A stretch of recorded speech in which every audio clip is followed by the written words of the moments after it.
Hi ಎಲ್ರಿಗೂ ಹೇಗಿದ್ದೀರಾ ಎಲ್ಲರೂ ಚೆನ್ನಾಗಿದ್ದೀರಾ ಅಂತ ಭಾವಿಸ್ತೀನಿ. ನಾನು ಕೂಡ ತುಂಬ ಚೆನ್ನಾಗಿದ್ದೀನಿ.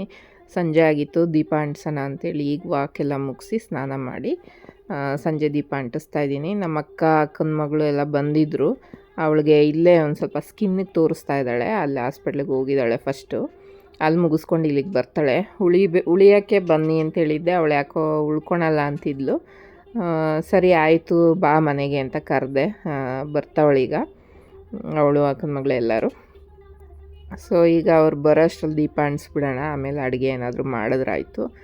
ಉಳ್ಕೊಳ್ಳಿಲ್ಲ ಅಂದರೆ ಊಟನಾದ್ರು ಮಾಡ್ಕೊಂಡು ಹೋಗ್ತಾರೆ ಅಂತ ನಮ್ಮ ಹಸ್ಬೆಂಡ್ ಫಸ್ಟೇ ಹೇಳಿದರು. ನಿಮ್ಮ ಅಕ್ಕ ಉಳ್ಕೊತೀನಿ ಅಂತ ಹೇಳಿರ್ತಾರೆ, ಲಾಸ್ಟ್ ಡೇ ಏನಾದರೂ ಒಂದು ರೀಸನ್ ಹೇಳಿ ಹೋಗ್ತಾರೆ ಅಂತ.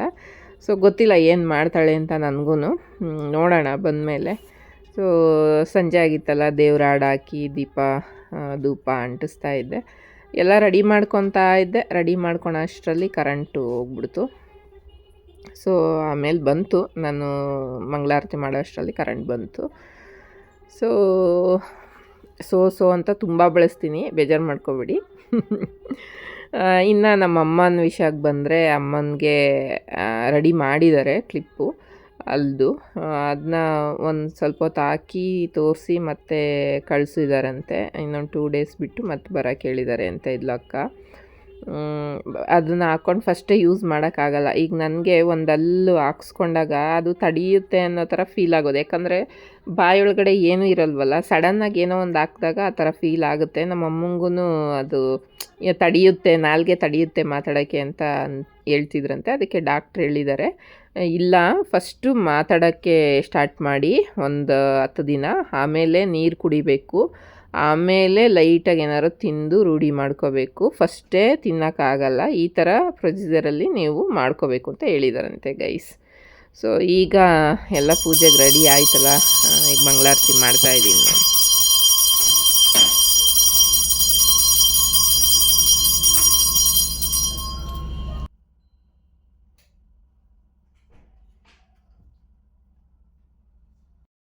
ಮಂಗಳಾರತಿ ಮಾಡಿ ಎದ್ದೆ. ಅಷ್ಟರಲ್ಲಿ ಅಕ್ಕನ ಮಗಳು ಎಲ್ಲ ಬಂದರು. ಅಷ್ಟರಲ್ಲಿ ಕರೆಂಟೂ ಬಂತು.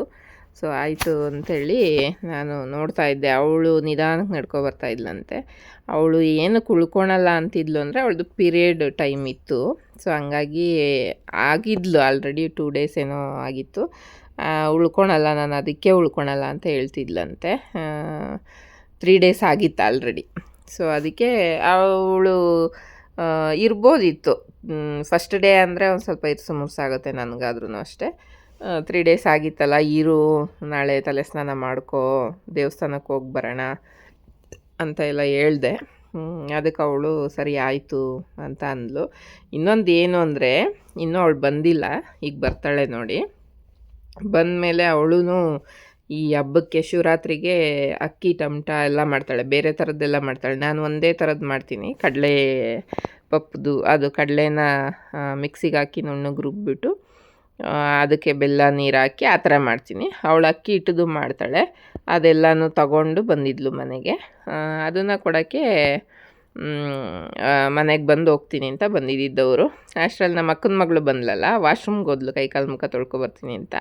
ಹ್ಯಾಂಡ್ ಶವರ್ ಬೇರೆ ಇದೆ, ಮತ್ತು ಮೇಲ್ಗಡೆ ಒಂದು ಶವರ್ ಇದೆ, 2 ಶವರ್ ಇದೆ ಮನೇಲಿ. ನನ್ನ ಮಗಳೇನು ಮಾಡಿಬಿಟ್ಟಿದ್ದಾಳೆ, ಅವಳು ಸ್ನಾನಕ್ಕೆ ಹೋದಾಗ ಇನ್ಯಾರೂ ಹೋಗಲ್ವಲ್ಲ ವಾಶ್ರೂಮ್ಗೆ, ಅವಳು ಹಂಗಂಗೆ ಬಿಟ್ಟು ಬಂದಿರ್ತಾಳೆ. ಇವಳೋಗಿ ಕಾಲು ತೊಳೆಯೋಕ್ಕೆ ಇಲ್ಲಿ ಆನ್ ಮಾಡಿದ್ದಾಳೆ. ಅದು ಹ್ಯಾಂಡ್ ಶವರಲ್ಲಿ ಮಖಕ್ಕೆ ಎರಚಿದೆ, ಅಂದರೆ ಸ್ಲೀವ್ಗೆಲ್ಲ ಅಲ್ಲಿಗೆ ಬರ್ತಿದೆ ಅಂತ ಇನ್ನೊಂದು ತಿರುಗಿಸಿದಾಳೆ. ಅದು ಮೇಲ್ಗಡೆ ಶವರ್ಗೆ ಹೋಗ್ಬಿಟ್ಟಿದೆ, ಮತ್ತು ಮೇಲಿಂದ ನೀರು ಬಿದ್ದಿದೆ. ಅದಕ್ಕೆ ನಾನು ಏರ್ ಡ್ರೈಯಲ್ಲಿ ಒಣಗಿಸ್ಕೋ, ಸ್ವಲ್ಪ ಒಣಗುತ್ತೆ ಅಂತ ಹೇಳ್ತಾ ಇದ್ದೆ. ಅದಕ್ಕೆ ಏರ್ ಡ್ರೈ ಹಾಕ್ಕೊಂಡು ನಿಂತಿದ್ದಾಳೆ, ಒಣಗಿಸ್ಕೊತ ಇದ್ದಾಳೆ. ನನ್ನ ಮಗಳು ಹಿಂಗೆ ಮಾಡೋದು ಗೈಸ್ ಯಾವಾಗ್ಲೂ.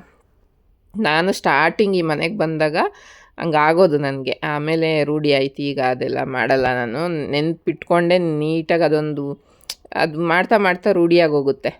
ಇಲ್ಲ ಇದು ಆಫ್ ಮಾಡಬೇಕು, ಆನ್ ಮಾಡಬೇಕು ಅನ್ನೋದು ಬಂದ್ಬಿಡುತ್ತೆ. ಅದನ್ನ ಸುಮ್ಮನೆ ಕೇರ್ಲೆಸ್ ಆಗಿಬಿಟ್ರೆ ಅದು ನೆನಪೇ ಇರಲ್ಲ. ನಾನು ನೆನ್ಪು ಮಾಡಿಕೊಂಡು ನಾನು ಹ್ಯಾಂಡ್ ಶವರಲ್ಲೇ ಮಾಡ್ಕೊಳೋದು, ಬಕೆಟಿಗೆ ನೀರು ಕೂಡ ಬಿಟ್ಕೊಳಲ್ಲ, ಶವರಲ್ಲೇ ಮಾಡ್ಕೊಳೋದ್ರಿಂದ ಆನ್ ಮಾಡ್ಕೊಂಡಿರ್ತೀನಿ. ಮತ್ತು ನಾನು ಸ್ನಾನ ಎಲ್ಲ ಆದಮೇಲೆ ಆಫ್ ಮಾಡಿ ನೀಟಾಗಿ ನೆಲ್ಲಿಯಿಂದ ನೀರು ಬರೋ ಥರನೇ ಮಾಡಿ ಬಂದಿರ್ತೀನಿ. ಯಾಕಂದರೆ ಸಡನ್ನಾಗಿ ಯಾರಾದರೂ ವಾಶ್ರೂಮ್ಗೆ ಹೋಗಿ ಆನ್ ಮಾಡಿದ ತಕ್ಷಣ ಅದು ಮುಖಕ್ಕೆ ಎರಚುತ್ತೆ. ನಾನೇನು ಒಂದೊಂದು ಸಲ ಏನು ಮಾಡ್ತೀನಿ, ಆಫ್ ಮಾಡಿದ್ರೂ ಅದನ್ನು ಗೋಡೆ ಕಡೆಗೆ ತಿರುಗಿಸಿರ್ತೀನಿ. ಬೈ ಚಾನ್ಸ್ ಯಾರಾದರೂ ನಾನು ಏನಾದರೂ ಬೈ ಚಾನ್ಸ್ ಮರ್ತಿದ್ದು ಯಾರಾದರೂ ಬಂದು ಆನ್ ಮಾಡಿದ್ರೆ ಇದಾಗುತ್ತೆ, ಅವ್ರಿಗೂ ಪ್ರಾಬ್ಲಮ್ ಆಗಬಾರ್ದು ಅಂತ ಗೋಡೆ ಕಡೆಗೆ ತಿರುಗಿಸಿರ್ತೀನಿ. ಇವಳೆಲ್ಲ ಹಂಗಂಗೆ ಬಿಟ್ಟು ಬಂದಿರ್ತಾಳೆ. ಅದನ್ನೇ ಬೈತಾ ಇದ್ದೆ, ನೋಡಿ ನೀನು ಮಾಡೋಗಿರೋದು ಅಕ್ಕಂಗೆಲ್ಲ ನೆಂದಿದೆ ಅಂತ. ನಮ್ಮ ಅಕ್ಕ ಬಂದು ನೋಡ್ತಾ ಇದ್ಲು, ನೋಡ್ಬಿಟ್ಟು ಬೈತಿದ್ಲು ಅವಳಿಗೆ, ಯಾಕೆ ಹಂಗೆ ಮಾಡ್ತೀಯಾ, ನೀಟಾಗೆಲ್ಲ ನೋಡಿ ಆಫ್ ಮಾಡಿಡೋಕ್ಕಾಗಲ್ವ ಅಂತ. ಸೊ ಅದನ್ನೇ ಹೇಳ್ತಾ ಇದ್ಲು. ಬಂದಳು, ಬ್ಯಾಗಲ್ಲಿ ಬಟ್ಟೆ ಎಲ್ಲ ತೊಗೊಂಬಂದಿದ್ದಾಳೆ, ಉಳ್ಕೊಳಕ್ಕೆ ಅಂತಲೇ ಬಂದಿದ್ದಾಳೆ.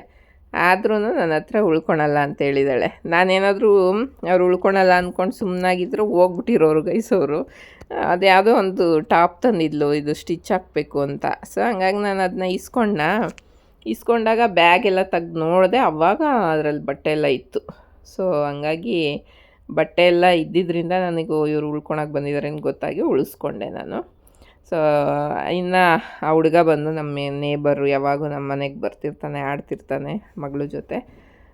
ಇಲ್ಲಿ ವಿಡಿಯೋ ಆನ್ ಮಾಡಿಟ್ಟಿದ್ನ, ಅಲ್ಲಿ ಕ್ಯಾಮ್ರಾ ಹತ್ರ ಹೋಗ್ಬಿಟ್ಟು ನೋಡ್ತಿದ್ದ ಏನೇನು ಬರ್ತಿದೆ ಅಂತ.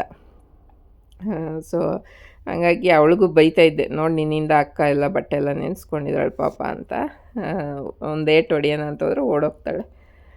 ಹಿಂಗೆ ಆಯಿತು ಅವತ್ತಿನ ದಿನ ಫುಲ್ಲು ಇದಾಯಿತು. ಆಮೇಲೆ ಅದೇ ಅಮ್ಮಂದು ವಿಷಯ ಕೇಳಿದ್ನಲ್ಲ, ಹಂಗೆ ಹೇಳಿದ್ಲು. ಫಸ್ಟು ನೀರು ಕುಡಿಯೋದು ಅಂದರೆ ಲಿಕ್ವಿಡ್ ಐಟಮ್ಸ್ನ ಕನ್ಸ್ಯೂಮ್ ಮಾಡೋ ಥರ ಫಸ್ಟು ಮಾತಾಡಬೇಕು. ನಾನಂದೆ ಜಾಸ್ತಿ ಅದು ಬಂದಮೇಲೆ ಒಂದು ಸ್ವಲ್ಪ ಮಾತಾಡೋಕ್ಕೆ ಹೇಳು ಚೆನ್ನಾಗಿ ಅಂತ. ಯಾಕಂದರೆ ಅದು ಸೆಟ್ ಆಗೋವ್ರಿಗೂ ಕಷ್ಟ, ಸೆಟ್ ಆಗಿಬಿಟ್ರೆ ಈಸಿ, ಸೆಟ್ ಆಗಬೇಕು ಅವ್ರಿಗೆ. ಅವರು ಹೊಸುಡು ಅಷ್ಟು ಇದಿಲ್ಲ, ಗಟ್ಟಿ ಇಲ್ಲ, ಎಲ್ಲ ವೀಕ್ ಆಗಿದೆ. ಆವಾಗ ಅವರು ಕಷ್ಟಪಟ್ಟಿರೋ ದಿನಗಳು ಹಂಗಿತ್ತು. ನಮ್ಮಮ್ಮಗೂ ಸ್ವಲ್ಪ ಕಾಲು ಕ್ರಾಸ್ ನಡೀತಾರೆ, ಅಂದರೆ ಹ್ಯಾಂಡಿಕ್ಯಾಫ್ಟ್ ಅಂತಲೇ ಅಂದ್ಕೋಬೋದು ನೀವು. ಆ ಟೈಮಲ್ಲೇ ನಾವು ಚಿಕ್ಕವರಿದ್ದಾಗ ಅವರು ಬೆಳಗ್ಗೆ 8 ಗಂಟೆಗೆ ಹೋದರೆ ರಾತ್ರಿ 8ಕ್ಕೆ ಬರೋರು ಗಾರ್ಮೆಂಟ್ಸ್ಗೆ ಹೋಗಿ. ಅಷ್ಟು ಕಷ್ಟಪಟ್ಟಿದ್ದಾರೆ ಅವರು. ನಮ್ಮಪ್ಪ ಏನು ಅಷ್ಟು ಕಷ್ಟಪಟ್ಟಿಲ್ಲ ಗೈಸ್, ನಂಗೆ ಅದು ಹೇಳೋಕ್ಕೇನು ಬೇಜಾರಿಲ್ಲ. ಈಗಲೂ ನಮ್ಮಪ್ಪ ಈಗಲೂ ಬಂದ್ರೂ ನನ್ನ ಹತ್ರನೂ ದುಡ್ಡು ಕೇಳ್ತಾರೆ, ನಮ್ಮ ಅಕ್ಕ ಹತ್ರನೂ ದುಡ್ಡು ಕೇಳಿಸ್ಕೊಂಡು ಹೋಗ್ತಾರೆ. ಇನ್ನೊಂದು ಕೆಲವ್ರ ಅಭಿಪ್ರಾಯ ಏನಿದೆ ಅಂದರೆ, ನಮ್ಮ ಅಕ್ಕ ತೋಟ ಇದೆ ಊರಲ್ಲಿ, ಅದನ್ನು ನೋಡ್ಕೊಂಡು ನಮ್ಮಪ್ಪ ನೋಡ್ಕೊಂಡಿದ್ದಾರೆ ಅಷ್ಟು ಹೇಳ್ಬೋದು. ಏನು ಅಂದರೆ ತೋಟದ ಹತ್ರ ಹೋಗೋದು, ನೋಡೋದು, ಬರೋದಾಗ್ಬೋದೇನೋ ಅಷ್ಟೇ. ಅಷ್ಟು ಬಿಟ್ಟರೆ ಅಲ್ಲೇನು ಆದಾಯ ನಮ್ಮ ಅಕ್ಕಂಗೆ ಇಲ್ಲಿವರೆಗೂ 1 ರೂಪಾಯಿನೂ ಕೊಟ್ಟಿಲ್ಲ ನಮ್ಮಪ್ಪ. ಕೊಬ್ಬರಿ ಒಂದು ಬರುತ್ತೆ, ಬಂದಿದ್ದು ಅಲ್ಲೇ ತೋಟಕ್ಕೆ ಅದಕ್ಕಾಗ್ತೆ. ಕೊಬ್ಬರಿ ಆಗೋಕ್ಕೆ ಮುಂಚೆನೇ ಕೊಬ್ಬರಿ ಅಂಗಡಿಗೆ ಹೋಗಿ ಸಾಲ ಮಾಡ್ಕೊಂಬಂದ್ಬಿಟ್ಟಿರ್ತಾರೆ, ಅವ್ರಿಗೆ ಕೊಡಬೇಕು ಅಂತ ಇಸ್ಕೊಳೋದು, ಈ ಥರನೇ ಮಾಡ್ತಾರೆ. ಇವಳ ಹತ್ರನೇ ಇನ್ನೂ ಎಕ್ಸ್ಟ್ರಾ ಇಸ್ಕೊಂಡು ಹೋಗ್ತಾರೆ. ಆ ಮಣ್ಣು ಹೊಡಿಸ್ಬೇಕು, ಬೋರ್ ಕೆಟ್ಟೋಗಿದೆ, ಅದಾಗಿದೆ ಇದಾಗಿದೆ. ನನಗೆ ನಿಜವಾಗ್ಲೂ ಅವಳಾಗಿರೋದಕ್ಕೆ ಮಾಡ್ತಾಯಿದ್ದಾಳೆ ಗೈಸ್. ನನಗೂ ಒಂದೊಂದು ಸಲ ಸಿಟ್ಟು ಬಂದು ನಮ್ಮ ಅಪ್ಪಂಗೆ ಫೋನ್ ಮಾಡಿ ಬೈತೀನಿ, ಅವಳಿಗೆ ಯಾಕೆ ಅಷ್ಟು ಟಾರ್ಚರ್ ಕೊಡ್ತೀಯಾ ದುಡ್ಡಿನ ವಿಷಯಕ್ಕೆ, ಈಗಲಾದ್ರೂ ನೆಮ್ಮದಿಯಾಗಿ ಇರೋಕ್ಕೆ ಬಿಡೋಕ್ಕಾಗಲ್ವ, ಅವಾಗೂ ನೀನು ಹಂಗೆ ಮಾಡಿದೆ. ಅಮ್ಮ ಕೆಲ್ಸಕ್ಕೆ ಹೋಗೋದು, ನಮ್ಮಪ್ಪ ಎಷ್ಟೋ ಸಲ ಕೆಲಸಕ್ಕೆ ಹೋಗ್ತಿರ್ಲಿಲ್ಲ, ಮನೇಲೇ ಇರೋರು. ನಮಗೇನು ಈಗ ಸಾಯಂಕಾಲದಲ್ಲಿ ಚೆನ್ನಾಗಿರಲಿ ನಮ್ಮಪ್ಪ ಅಮ್ಮದು ಅನ್ನೋ ಆಸೆ. ಅದಕ್ಕೆ ನಾನು ಹೋದಾಗ್ಲೂ ಕೊಟ್ಟು ಬರ್ತೀನಿ. ನಮ್ಮ ಹಸ್ಬೆಂಡ್ ಬೈದರು ಒಂದಿನ, ನಿಮ್ಮ ಅಪ್ಪಂಗೆ ಕೊಟ್ಟರೆ ವೇಸ್ಟು, ಸುಮ್ಮನೆ ವೇಸ್ಟ್ ಖರ್ಚು ಮಾಡ್ತಾರೆ, ಅದ್ರ ಬದಲು ನಿಮ್ಮ ಅಮ್ಮಂಗೆ ಕೊಡು ಮಾತ್ರೆಗೆ ಅಂತೇಳಿ, ಅವ್ರಿಗೆ ಶುಗರ್ BP ಇರೋದ್ರಿಂದ ಅದಕ್ಕಾದ್ರೂ ಯೂಸ್ ಆಗುತ್ತೆ, ಅವ್ರ ಅಕೌಂಟ್ಗೆ ಹಾಕು ತಿಂಗಳ ನನಗೇನು ಬೇಜಾರಿಲ್ಲ. ನಿಮ್ಮ ಅಪ್ಪಂಗೆ ಕೊಟ್ಟರೆ ಸುಮ್ಮನೆ ಓಡಾಡ್ತಾರೆ ಪೆಟ್ರೋಲ್ ಹಾಕ್ಕೊಂಡು ಅಲ್ಲಿ ಇಲ್ಲಿ. ಮತ್ತಿನ್ನು ನಿಮ್ಮ ಅಮ್ಮನ್ನ ಏನಾದರೂ ಹುಷಾರಿಲ್ಲ ಅಂದರೆ ಎಲ್ಲೂ ಕರ್ಕೊಂಡು ಹೋಗಲ್ಲ ಅವರು ಹಾಸ್ಪಿಟ್ಲಿಗೆ, ನಂಗೆ ಬ್ಯುಸಿ ಇದ್ದೀನಿ ಆ ಥರ ಹೇಳ್ತಾರೆ. ಸೊ ಹಂಗಾಗಿ ಅದರಿಂದ ಆದಾಯನೂ ಇಲ್ಲ, ಏನೂ ಇಲ್ಲ ನಮ್ಮ ಅಕ್ಕಂಗೆ. ಆದರೂ ಜನ ಏನು ಅಂದ್ಕೊಂಡಿದ್ದಾರೆ ಅಂದರೆ, ಏನೋ ಎಷ್ಟೋ ಆದಾಯ ಬರುತ್ತೆ, ಮಾಡಲಿ ಅವಳೇ, ಕೊಡಲಿ ಅವಳೇ ಅನ್ನೋ ಥರ ಮಾತಾಡ್ತಾರೆ. ಅದು ಹತ್ರದಿಂದ ನೋಡಿರೋರಿಗೆ ಗೊತ್ತಿರುತ್ತೆ ಚೆನ್ನಾಗಿ. ನನಗೆ ಗೊತ್ತು ಅವಳು ಎಷ್ಟು ಕಷ್ಟಪಡ್ತಾ ಇದ್ದಾಳೆ, ಎಷ್ಟು ಸಫರ್ ಮಾಡ್ತಿದ್ದಾಳೆ ಜೀವನದಲ್ಲಿ, ಯಾವ ಥರ ಒಂದು ಫೈನಾನ್ಷಿಯಲಾಗಿ ಸಫರ್ ಮಾಡ್ತಿದ್ದಾಳೆ ಎಲ್ಲ ಗೊತ್ತು ನನಗೆ. ನಂಗೆ ಗೊತ್ತಿದ್ರೂ ಅಕಸ್ಮಾತ್ ಗೊತ್ತಿಲ್ಲ ಅಂದರೂ ನಾನು ಬೇರೆಯವ್ರ ಬಗ್ಗೆ ಮಾತಾಡೋಕ್ಕೆ ಹೋಗಲ್ಲ. ಬಟ್ ಎಲ್ಲ ಗೊತ್ತಿದ್ದು ಕೆಲವರು ಏನೋ ಕೋಟಿ ತಗೊಂಡು ಇಲ್ಲೇನೋ ಕಟ್ಕೊತವಳೆ ಅನ್ನೋ ಥರ ಮಾತಾಡ್ತಾರೆ. ಅದು ಕೇಳಿಸ್ಕೊಂಡಾಗ ಬೇಜಾರಾಗುತ್ತೆ ನನಗೂ. ನನಗೆ ಏನು ಮಾಡದೇ ಇರೋವಳಿಗೆ ನಂಗೆ ಅಷ್ಟು ಬೇಜಾರಾಗುತ್ತೆ ಅಂದರೆ, ಅವಳು ಎಲ್ಲನೂ ಮಾಡಿ ಅವಳಿಗೆ ಅಷ್ಟು ಬೇಜಾರಾಗುತ್ತಲ್ಲ, ಅದನ್ನು ಸಹಿಸ್ಕೊಳಕ್ಕಾಗಲ್ಲ ಗೈಸ್. ಯಾವತ್ತೂ ತಿಳ್ಕೊಂಡಿರೋ ಒಬ್ಬರ ಬಗ್ಗೆ ಮಾತಾಡೋಕ್ಕೆ ಹೋಗಬಾರ್ದು. ನೀವು ಗೊತ್ತಿಲ್ವಾ ಆ ವಿಷಯನೇ ಮಾತಾಡಬೇಡಿ. ಅದು ಬಿಟ್ಬಿಟ್ಟು ಎಲ್ಲೋ ನಿಂತ್ಕೊಂಡು ಯಾರೋ ಹತ್ರನೋ ನಮ್ಮ ಬಗ್ಗೆ ಹೇಳೋದು, ಹಿಂಗಂತೆ ಹಂಗಂತೆ ಅಂತ, ಅವ್ರು ಬಂದು ನಮ್ಮನ್ನು ಕೇಳೋದು, ಹೌದಾ ಹಿಂಗಂದ್ರು ಅವರು, ನಿಜಾನಾ ಅಂತ ಕೇಳೋದು. ನಂಗೆ ಇದೆಲ್ಲ ಒಂಥರ ಚೀಪ್ ಮೆಂಟಾಲಿಟಿ ಅನಿಸುತ್ತೆ. ಚೀಪಾಗಿ ಥಿಂಕ್ ಮಾಡೋರೇ ಈ ಥರ ಮಾತಾಡೋದು ಅನಿಸುತ್ತೆ. ಆದರೆ ನಮ್ಮ ಅಕ್ಕ ಎಷ್ಟು ಕಷ್ಟಪಡ್ತಿದ್ದಾಳೆ, ನಮ್ಮ ಅಪ್ಪ ಎಷ್ಟು ಅವಳಿಗೆ ಈ ದುಡ್ಡಿನ ವಿಷಯದಲ್ಲಿ ಇದು ಮಾಡ್ತಾರೆ ಅನ್ನೋದು ನಂಗೆ ಗೊತ್ತು. ಯಾಕಂದರೆ ನಮಗೇ ಫೋನ್ ಮಾಡಿ ದುಡ್ಡು ಹಾಕು ನನಗೆ ಕೇಳ್ತಾರೆ. ಎಷ್ಟೋ ಸಲ ಅಯ್ಯೋ ಅಂದ್ಕೊಂಡು ಹಾಕಿರ್ತೀನಿ. ಬಟ್ ಅದೆಲ್ಲ ವೇಸ್ಟಾಗಿ ಯೂಸ್ ಮಾಡ್ತಾರೆ ಅವರು. ಅದೇನು ಯೂಸ್ ಇಲ್ಲ ಅವ್ರಿಗೆ ಕೊಡೋದು.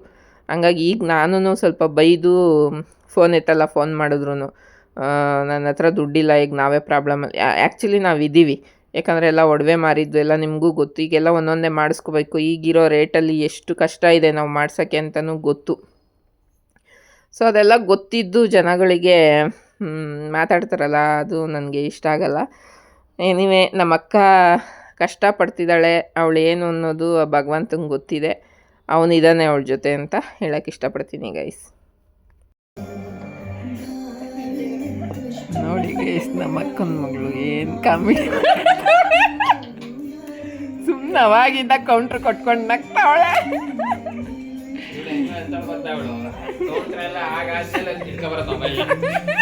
ಇನ್ನೊಂದ್ಸಲ ಹೇಳಿ ಅಂತ.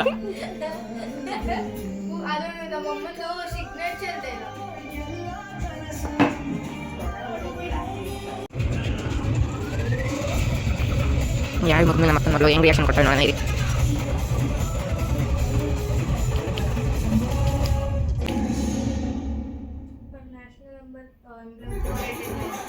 ಲವಣ್ಯ ಈಗ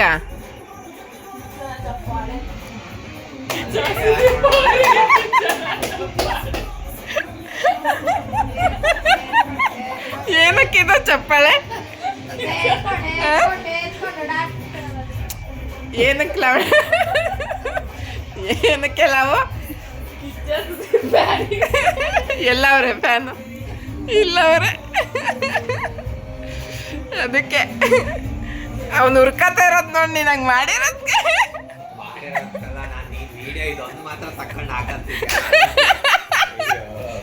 ಅವಾಗಲೇ ಮರ್ತಿದ್ದೆ. ಈಗ ಅವಳು ಏನಾದ್ರು ಮಾಡೇ ಮಾಡ್ತಾಳೆ ಅಂತ ಆನ್ ಮಾಡಿ ಇಟ್ಕೊಂಡಿದ್ದೆ. ಯಾಕೋ ಗೈಸ್, ನಮ್ಮ ಅಕ್ಕನ ಮಗ್ಳಿಗೆ ದೇವ್ರು ಬಂದಿದೆ ಗೈಸ್. ಎಲ್ಲ ಅಪ್ಪನೇ ಕೇಳ್ಕೊತೀವಿ. ಒಂದು ನಿಮಿಷ ದೇವ್ರ ಈ ಕಡೆಗೆ ತಿರುಗಿ, ಈ ಕಡೆ ತಿರುಗಿ, ಈ ಕಡೆ. ನಾನೊಂದು ಕೆಲಸ ಅನ್ಕೊಂಡಿದ್ದೀನಿ, ಆಗುತ್ತಾ ದೇವ್ರೆ? ಆಗುತ್ತಾ? ಅದಕ್ಕೆ ಎದ್ದ, ಅದಕ್ಕೆ ದೇವ್ರು ಬಂದೆ ಅಂತ ನಂಗೆ ಆಡ್ದ. ಒಂದು ಕೆಲಸ ಅಂದ್ಕೊಂಡಿದ್ದೀವಿ, ಹೆಂಗಾಗುತ್ತಾ ಗೈಸ್? ಆಶೀರ್ವಾದ ಅಲ್ಲಿ ಮಾಡ್ತಾ ಇದ್ದಾರೆ ಗೈಸ್ ದೇವರು. ನಮ್ಗೆ ಯಾರಿಗೂ ಅಪ್ಪನೆ ಕೊಡಲಿಲ್ಲ.